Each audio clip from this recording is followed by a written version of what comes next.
This is Dr. Perez, and welcome to the Faithful Informed Parenting Podcast, where we have honest conversations around parenting and personal growth because the two go hand in hand. Today, I have with me a very good friend of mine. Her name is Laura Bryant. She is a national board certified teacher. She has a master's in English language learning and teaching leadership. And she is a PhD student at New Mexico State studying educational leadership and administration. Welcome, Laura. Hi, Marion. Thank you for inviting me to be part of your podcast. So excited, looking forward to the conversations that we're going to have. And it's an honor to be here with you today. Thank you. Laura is also a very happily married wife and has three children.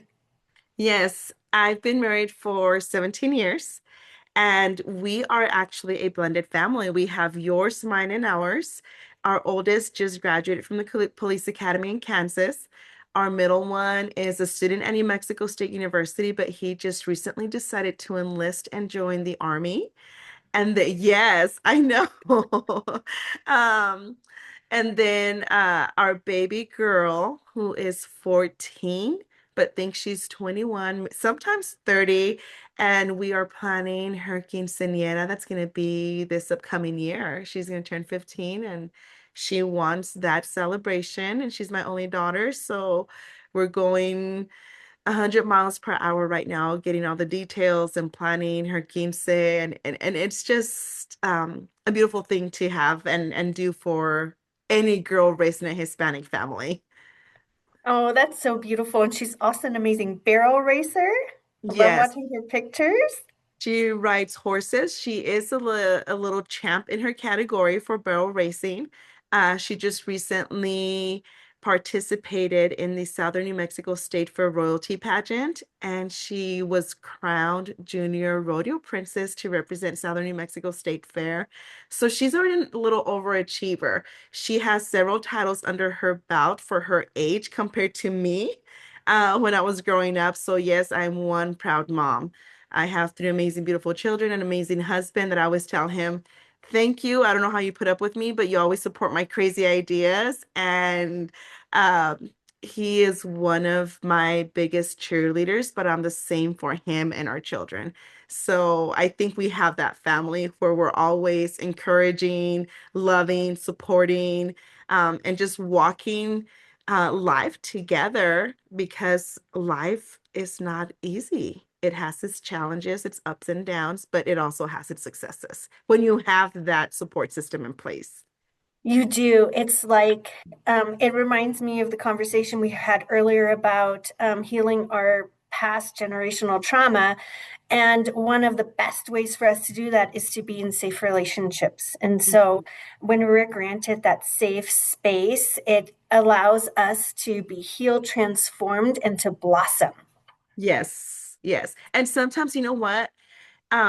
You still blossom in the face of adversity because the trauma can be so, um, what word am I looking for? Trauma can be so devastating in your life that it can become a driving factor for you to blossom. I kind of picture that a sidewalk where sometimes there's a crack on the sidewalk and you see the plant or the weed, or if you drop in some seeds, how a beautiful flower will sprout from that crack that's been covered with concrete. Sometimes I feel that trauma also does that to individuals. We have that. That's so great, Laura. I love that. Yeah. Laura, what do you teach right now? So Laura and I both, when I was still living in Las Cruces, we both taught at Las Cruces Public Schools, and this is where Laura's still at. Can you tell us what you teach there right now? Yes, I am a third grade dual language teacher. So I teach in a 50-50 program where 1 week instruction is everything in English, and then 1 week instruction, all content areas is in Spanish. So I do have a true bilingual classroom, and we have both English language learners and English speakers. So English speakers are learning to speak Spanish, read, write. The program is focused on biliteracy, not just being bilingual, but also biliterate. So our English speakers are learning Spanish, how to read, write, and speak in Spanish. And then our English language learners, in addition to their home language, are learning how to read, write, and speak in English. So essentially, both groups of students are learning two languages. Oh, that's amazing. I wish I spoke Spanish. I don't. Oh my gosh. Well, Laura, let me go ahead and dive in with our first question. As we were chatting, oh my gosh, there's so much that we could talk about, but today we're going to focus a little bit about our backgrounds and kind of what we're doing. And so, my first question is, how did your upbringing impact your drive and passion to succeed? Well, I am a daughter of immigrants. I am a first generation Mexican American, and I'm an American citizen born and raised here in America. But my upbringing, like I say, primero soy mexicana. My heritage is Mexican background. Both my parents and my grandparents were born and raised in Mexico. In fact, my grandpa on my mom's side, my maternal side, he came to the United States with a bracero program in the 1940s, 1950s. My maternal grandmother was pregnant with my mom in 1954 because my mom was born in 1955 when my grandpa first migrated or immigrated to the US with the bracero. It's interesting because as part of my positionality in my dissertation, which is Latinas in Leadership Beyond the Principalship, I learned about, I had to obviously do historical context, right?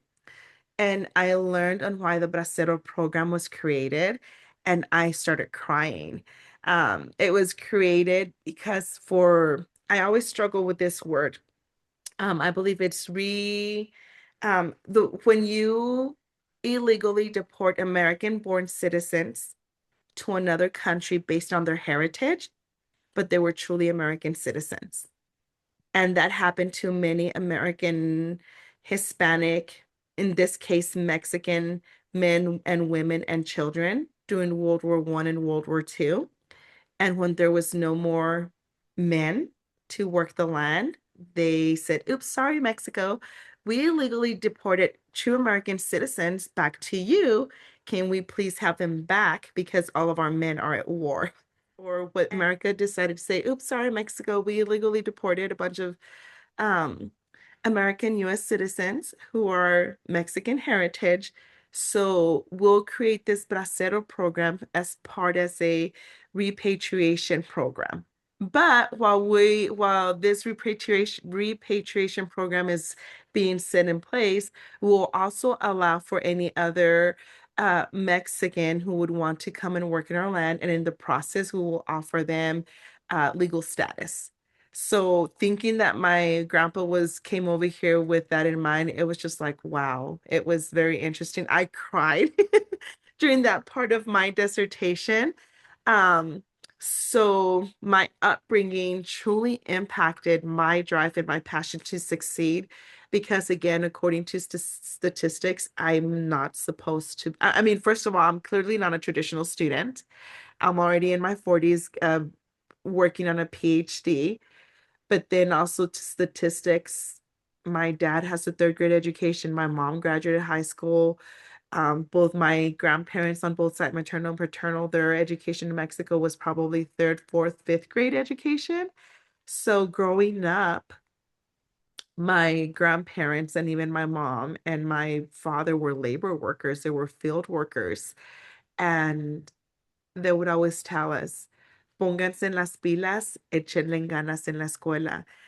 You can't really translate that to English, but it was the almost the similar of work hard and hard work pays off. So stay in school, focus, because trust me, you don't want to be working on the fields. So the whole idea of not working on the fields or at the fields was one of my family's um, motivators for us to be successful in school. But then being successful in school was a whole different story because I was raised in a Mexican home where our first language was Spanish. our culture, even though we're in America, our home culture was Spanish. Every summer, my sister and I would go to Mexico with my grandparents for 2 to 3 weeks and just be immersed in our heritage. Music, TV, everything was Spanish at home. So the only time I was really exposed to English or the American culture, if anything, was at school or when we went out in the community. Wow, that's amazing. And don't get me wrong, like can be defined in so many ways, but I think our God-given dreams and desires for things um, is, I think God uses our families to help shape us and bring us there. Yes, both my grandmother became a Christian here in America. And that lady who led her to Christ, it was actually a couple. There were pastors. I still call them brother and sister Lopez, and my mom and I are still very close to one of their daughters. I call her Hermana Molina or Sister Molina. They really had a big impact in bringing my grandparents and my mom and her brothers and sisters to Christ and leading them to Christ. And it wasn't just leading them to Christ after they led them to Christ. They mentored them, they discipled them, they brought them into a church family. And hence, aside from being Hispanic or Mexican American and being raised like that, I was born in a Christian home where we were instilled those Christian values, those Christian morals, the faith-based. In addition to us being successful in school, my mom would always tell us, and I to this day have it memorized. Of course, we learned it in Spanish, but now that I speak English, I say it in English. One of my favorite Bible verses, thanks to my mom, that she would instill in us and would have us recite it every single night. I can do all things through Christ who gives me strength or who strengthens me. Filipenses 4:13, Philippians 4:13. So it was one of those opportunities where my grandparents were led to Christ by an amazing couple that to this day we remember them. And not only did they mentor them and disciple them in faith, but also in how to navigate systems here in America to be successful. And just like any immigrant family, pursue that American dream, work hard, and have high expectations for themselves, healthy high expectations for themselves and that work ethic and that faith that has brought me to where I am today. So Of they course, it modeled that wasn't well. perfect. It wasn't perfect. Trust me, it wasn't perfect. But, you know, we're here thanks to God and thanks to those people that supported my my grandparents and my mom. So So they modeled that really well for you. they Hard work. yes, hard work, the work ethic. My grandparents and my mom were the type, and my dad too. You go to work sick. Even if you're sick, the whole idea now that we're more educated is like, wait, no, the reason you're gonna go to work sick is because you don't want to get others sick, right? But you tough it out, you take your medicine, wash your hands, eat healthy, and yeah, that work ethic and the faith was truly instilled. It still had its challenges because, um, of course, my grandparents were not as educated as I am now. So sometimes the child rearing strategies that they use were very hardcore, very like tough it up, get over it. You're strong. A lot of invalidating of emotions, but it's because they didn't know any better. They didn't know any better. So I grew up to, if something was hurting me or something was hurting my feelings or my emotions, just tough it up, get over it, and move on. That kind of mentality, you know? Yep, no, it was the same here. My dad was in the army and he modeled getting up every day at, I don't know, 4:30 to make it to PT on time and then going to work, running, working hard every single day, and then coming home tired. But he went to work, there could have been a tornado coming through, he would have still gone to work. He would have found a way to go to work. As I'm a really big social learning theorist, and we learn from what we see in the interactions that we have with others. And so when we are modeled that, and we are modeled um, the hard work and the culture traditions and what we see at home, that really does impact us. And now you're reaping, the fruit of that with your own children. Yes.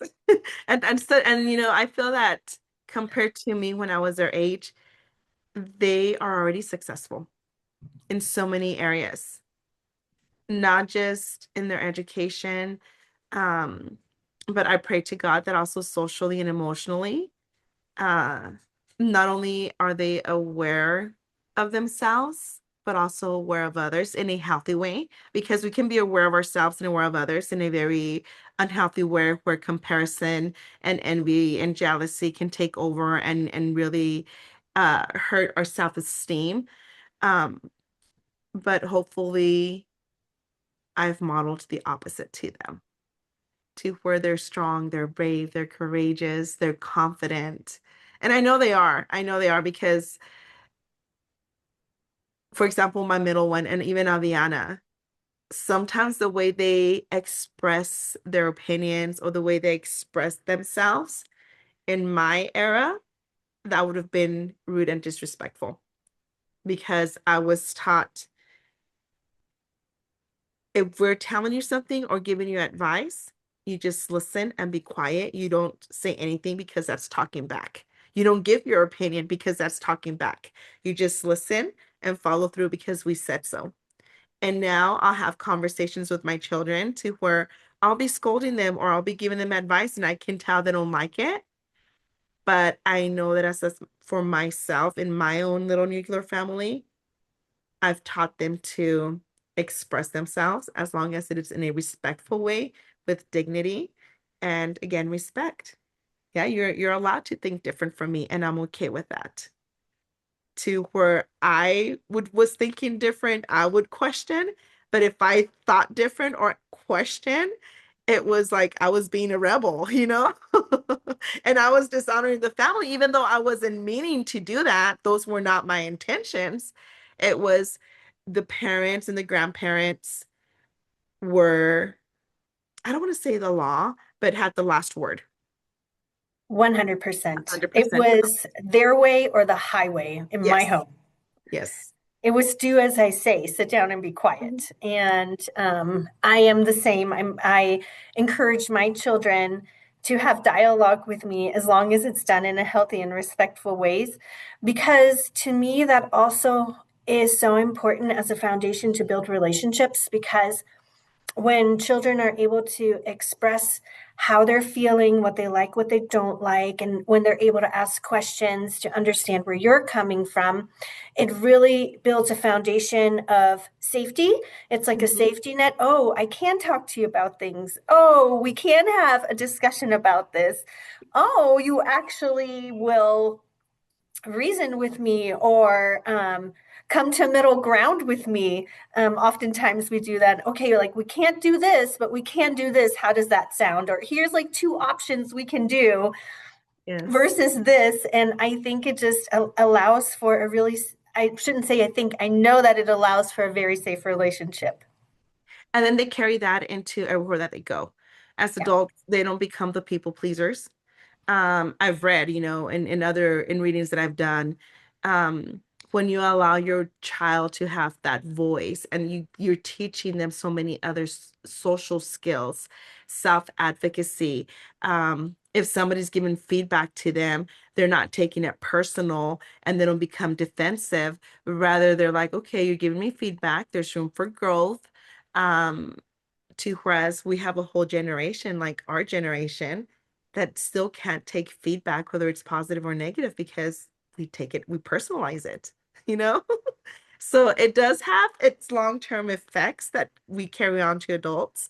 I'm not a psychologist, but I am an educator and I am in the classroom and I can see all those personalities in the classroom with children. Oh, So that's so beautiful. So, how would you say, how does God impact you in your journey in your classroom and toward striving for goals with let's start off with your family and then move into education and your doctoral studies? so I was taught and not only and I'm glad my parents and my grandparents and my family, because the way I was brought up with we had our nuclear family, but we also had the extended family. So in my upbringing, when I got in trouble, I heard it from everybody, from the grandparents, the aunts, the uncles, the parents. And then after that, the cousins that were around the same age would all be talking and be like, "Oh my God." It was one of those things where my upbringing had many voices of reason, not just the parenting reason. So I had to learn how to exclude all those, even though they were all had the same intention, they all had the goodwill meaning in it. At the end of the day, I had to learn how to stop listening to so many voices and really listen to the one voice, and that was God's voice. But at the same time, I had a grandmother and a mother, especially my grandmother. My grandmother was such a strong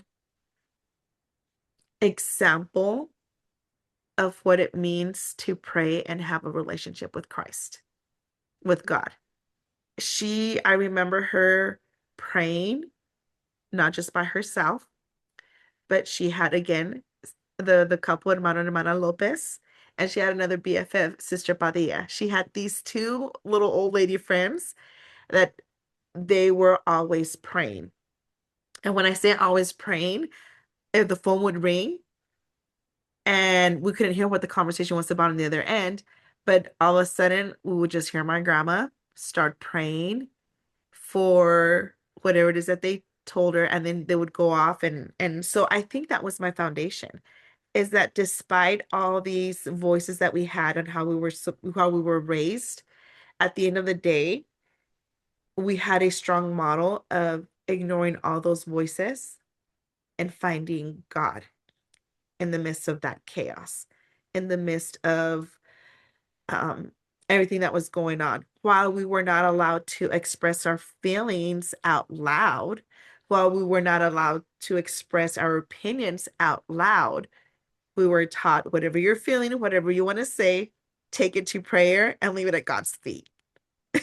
So I think that was our saving grace. That was our sanity that kept us probably mentally healthy up until you realize, like, whoa, hold on. I've internalized all these feelings, but by the grace of God, I've been able to leave them at his feet. But now I need to learn how to actually um, have an outlet where I can express them so that I can go to have that inner healing. Does that make sense?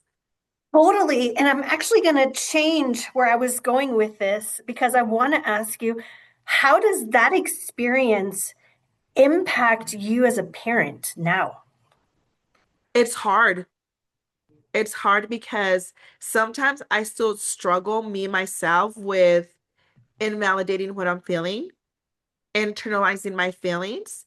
And it's crazy because I will tell my children it's okay to be mad, it's okay to be angry, it's okay to feel all the feelings that you're getting. Just talk about them so that you don't internalize them, because as an adult, I sometimes still struggle with that. And then I get the headache, I get sick, or I just ruminate on all those feelings until I get over it. What I was taught. Yeah. And then I will ruminate on all those feelings, and it'll take me 2, 3 days to process all the vibes, all the feelings, all the emotions, because I was taught to do it by myself. And my safe place was right now as an adult is a shower. or my car, getting in my car and driving around listening to praise and worship music, calming myself down because I don't know how to calm myself down with, for example, my husband, or be able to talk and process those emotions out loud. That is really hard. There is a time frame of when we start feeling those emotions. Starts there from when we act out. So, this window of feeling it and acting out, if we don't catch ourselves and control it in that space, once we act out, we then lose it. It's so hard because our brain disconnects and it's hard for us to reconnect our brain.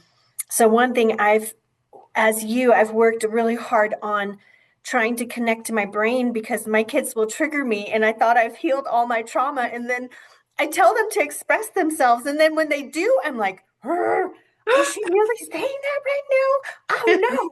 Oh no, she didn't, you know. And Yes. I'm like I have to calm myself down and that was when they were younger really hard for me. And there were too many times where I'd lash out and I didn't want to continue down that same path, like lash out with words, yelling. And I didn't want to do that anymore. And so I had to work really hard, but I had to learn how do I do that? I Because can actually relate to some of the posts that you post on your social media account. I'm like, that makes sense. That was me. How old are my boys? 24 and 21. When they were like 3, 4, and 5 years old. And I've learned that those 5, 6 years are so crucial to teach them that safe space of expressing, of self-regulation. Um, and I kind of worked backwards with them. Mhm, A lot of the posts that you share, I'm like, oh mhm. my goodness, that makes sense. I can relate to that with the whole regulating yourself and not taking your children's behavior personally, but it's because what I've from run and and I've actually gone to therapy myself. I do go to therapy Me um, too. because I wanted to learn. Okay, Mhm. I'm reading all this online, I'm reading all this on social media, but how does it work? Is it real? Um, but then it's also helpful. It's interesting. As an educator, I've always been able to regulate my emotions and really create a safe classroom culture environment.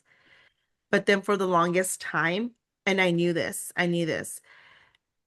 I would come home and I realized that I would use all my patience and all my love and kindness in the classroom. And then I would get home and I was giving my own personal children the leftovers of my patience, of my kindness. And when I realized that I was doing that, oh boy, did it hit me hard as an educator. And I remember crying, how is it possible? And it wasn't that I wasn't being kind or loving or patient with my own kids, but and I don't know if there's such percentage, but the amount of patience, grace, and love that I was extending to my children, own personal children, wasn't the same caliber as I was or do to my classroom students. And when I realized that, it was just so like, oh my God, I felt like talk about being the worst parent ever, and the guilt and then just and you know who I thanked that to? Do you remember Nathan Andrea Gonzalez, Pastor Mhm, Nathan? mhm. Andrea. I thank God for Andrea because she taught me so much about that. And she was that friend. I mean, she's a psychologist now. I call her my own personal shrink. Um, during that time, because that's when my boys were little. And thank goodness I was pregnant with Aviana. Aviana had just been born. So she walked that path with me during that season of my life when I made the connection that I was giving my students, my classroom, the best version of myself and giving my children the leftovers. And it was so hard, Marian. Like I remember crying and just feeling so ugly and so guilty that it was, but I'm thankful for Andrea. I'm so thankful for her. I'm like, you were God sent. I mean, literally, they were God sent, right? Absolutely. I've had people come across my way that would When I started down this path, so for me it was a little different, Laura. I was teaching high school, and I remember I had this freshman class, and I thought I just wanted to knock all their heads together. Like they pushed me over the edge. There were two in there particularly that were so difficult to deal with, and I realized I struggled with classroom management, and I struggled with the simple things of getting my kids to put getting my oldest daughter to put her shoes on. And she's 3, and I'm getting mad at her and losing my patience because she's not putting her shoes on. And then I go into my classroom, and these kids are saying things and don't know how to handle it, and I'm getting triggered, and then I'm yelling at my class, and it's like that for me was the turning point where I was like, I can't do this anymore. I Mhm. cannot. I've got to. And I set out on a venture to do research, and I spent the last 13 years, 10 years, no, 11 years researching neurobiology, neuroscience, how do children work, what's their anatomy like. And during that process, I was walking down my own healing journey, and it gave me all the insight that I needed for my students and my kids. But at the same time, God would always bring me that one friend that's a therapist and would be like, read this book, do this. Or this one person they were either educators or psychologists or social workers that would say, oh, have you heard of this, Marin? You should check that out. And along with my doctorate. And so that really helped me to get a bigger insight, because I think it is tough. But I think, Laura, in your case and in my case, thank goodness that we were able to get insight Mhm. and see that there's a mistake and see that there's a problem, and be willing to work on it. Yes. And I feel that as an educator, I had insight into, I've always been really good at classroom management. Going back to, again, my positionality in my research, first generation, I'm the oldest of 26 grandchildren. Yes, Whoa. and then after all 26, there's one of every single age. So by the time I was 10, 12 years old, and my grandmother would help with all the babysitting. The way my grandma's house was in the center, and then all around her within less than a mile radius were her 6 children. So every summer and on breaks, guess what? I would help my grandmother take care of the grandkids. So I think that part of my upbringing helped me in an indirect way on how to take care of children, but also I picked up quickly how behaviors and how children interact with each other, and how if you give them the room to solve problems, they have that ability. Or just as long as they're safe and they don't hurt themselves. And I think indirectly being the oldest and helping take care of my cousins. I think I'm the oldest, and there's one of every age. So between me, I was 17 years old when the youngest grandchild was born. So, and we had exactly the same birthday. So I'm exactly 17 years older than her. So by the time I was 17, I was a pro at babysitting. I was that pro at being able to have, of course, we had other cousins, at least 20 other children, all under the age of 10 or 15, and know how to work with children with that many. So I think that kind of gave me a head start when it came to classroom management as an educator. And you work with the little ones. Yes, and then I'm obviously my first job was a kindergarten teacher. So for me, classroom management was always a breeze. It was easy. I knew how to work with children. the illusion of control for those, because I mean, in a classroom, you have all the little different personalities. You have the type Bs, the type Bs, the Cs, the ones that want to be in control, the ones that are like, you see twitching because they want to get the crayon first. Um, so by the time I was in the classroom, being the oldest granddaughter, and then you go to college and you learn the psyche behind it, at least as an educator, right? Amazing. I think for me, it was quite the opposite. It was like I was a great teacher until I had my own children. Then I was emotionally spent. I wasn't getting any sleep.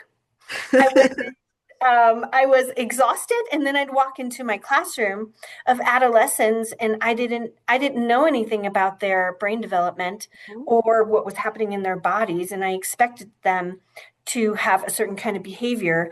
And when they didn't exhibit that because I was so tired and so stretched thin, my window of tolerance was very small that I didn't know how to deal with them. And then I'd come home from a long day to my kid, and I didn't have the bandwidth for her either.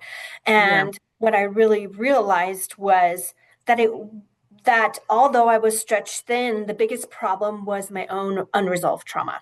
Yes. And for me, it was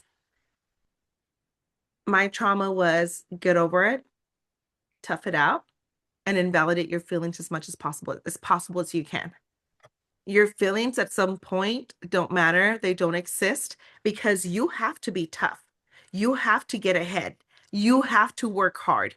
You have to be successful. And that's a lot. But at the same time, now that I'm older and educated, and I'm going to say the word educated, my parents and grandparents, that's all they knew because of how they had to do that to themselves as well to get ahead in America. And they didn't have the skills we have today because they didn't have the modern research we have today.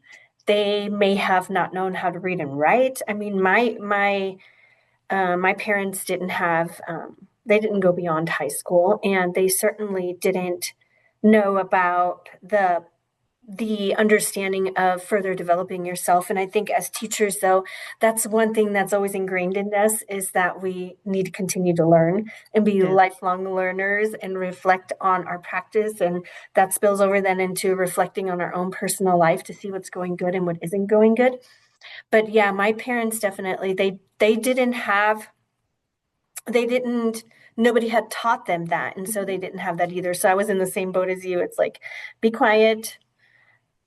It was very drill sergeant type of Yeah. parenting. And it's probably that whole generation too, but I think one of the saving graces for my grandparents and parents was the God aspect, the faith Oh aspect. yeah, for That sure. we invalidate our feelings, but Mhm. there's a God that you can go to and pray who will help you overcome whatever it is that you're feeling, whatever challenge that you're feeling. But we don't talk about Bruno. Oh, just leave it at God's feet, but you Yep. don't talk about what you're going through. God will take care of it. Does that Oh, make that's sense? hilarious. So, and that was the other aspect that was modeled and, and done is that, okay, we're not going to talk about Bruno, but you do go to God, you do read the Bible, you do say a Bible verse that's going to help you overcome all of this. Yeah. Yeah, I didn't have those Christian values modeled. Even though my parents were believers, I didn't see the I went to church with them, but I didn't see those what do I want to call them? Those Probably values. or values, probably even norms, because as a kid, Yeah. I remember, when you're a child, you can sense that there's tension and there's well, the way you can still tell. I remember, okay, something's going on with the family because nobody's saying anything, but now everyone's coming together and everyone's praying for something and everybody's crying and everybody's holding hands but only they knew what was happening. That's what I remember seeing as a kid, you know? Mhm. And I don't know if it's values or norms or I don't know, maybe that's a whole nother another podcast. A whole Yeah, nother to discuss podcast. what the difference is Yes. between norms and values, because it really should be a norm. Hmm. It really should be a norm, like modeling Yeah. that relationship with Christ and modeling what it looks like to be a Christian. Yeah. Because I remember when life gets hard, you come together and you pray and you leave it in God's hands. Oh, that's amazing, Laura. I'm so glad that you had those values and they're now impacting your parenting skills. Well, Laura, thank you so much for being here on this podcast and having conversations about just the impacts of your upbringing that drove you towards success and how God is using that to make an impact on your own family now. Thank you. It's been an honor and it was great talking with you. I felt like we just got together and talked over coffee and had a great discussion. But thank you again for inviting me to be in your podcast. It's an honor, and I'm happy that you thought of me to be part of this with you. I appreciate you so much, and thank you so much again. Thank you. I can't wait to have you on here again and stay tuned for the next episode that will be airing in 2 weeks.